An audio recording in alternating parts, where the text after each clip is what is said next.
مسؤولينta wasaaradda waxbarashada oo ay weheliyaan maamulka gobolka Togdheerka degmada Burco ayaa maanta daahfuray buugaagta manhajka wasaaradda waxbarashada oo si rasmi ah looga qaybiyay qaar kamid ah dugsiyada hoose dhexe ee magaalada Burco kuwaas oo wasaaraddu ugu tala gashay inay akhristaan ardayda wax ka barata dugsiyada hoose dhexe ee magaalada Burco ee xarunta gobolka Togdheer ugu horeyn waxa halkaasi ka hadlay gudoomiyaha wasaaradda waxbarashada iyo sayniska ee gobolka Togdheer Ibrahim Digaale Maxamed gudoomiye ku iyo sidoo kale maamulaha dugsiga hoose dhexe ee Sheekh Yuusuf Kaynuun ee magaalada Burco waxaana kula dardaarmeen ardaydaasi inay ka faa'iideystaan buugaagtaasi manhajka wasaaradda waxbarashada waxay maanta halka ku daafurayna waxa weeyaan tagis buusti ama buugta macnaheedu manhajka qaybta hore loo qaybiyo marka guul bay noo tahay in ardaygeena maanta ay ugu tala gashay in dugsiyada primary ama dugsiyada hoose dhexe inuu helo buug taabacan oo akhristo wayba xaalado lagu jiro gaar ah oo garanaysaan buugtan oo aad iyo aad markii hore nooga dhinayd oo muddo badan soo shaqeynaysay shaqeyntaasina waxay keentay inay ma garanaysaa go'go'do oo marba ardaydii waxaana keenay inay ma garanaysaa hoos u dhacdo buugtu berigii dhaweyd ee coronavirus-kii ayaa waxa dhacday waa tii ardayda loo qiimeeyay berigii hore ardayda imtixaanka marka laga qaadaya ardayga laga ururin jiray buugta marka waxa dhacday ardaygii maadaama loo qiimeynayo inuu dhul gobollo kale iyo dhul kale qabtay oo aanu markaa noo imanin maadaama imtixaankiisa la qiimeynayay taasina waxay keentay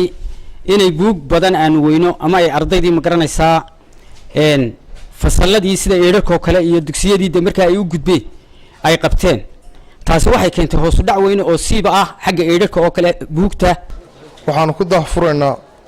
fasalladan sideedaad ee dugsiga Sheekh Yuusuf qaybinta buugta manhajka qaranka oo runtii aad iyo aad loogu baahnaa sanadkii hore waa ka madaxweynuhu bixiyay dhammaan buugaagta ardayda sanadkana wasaaradda waxbarashada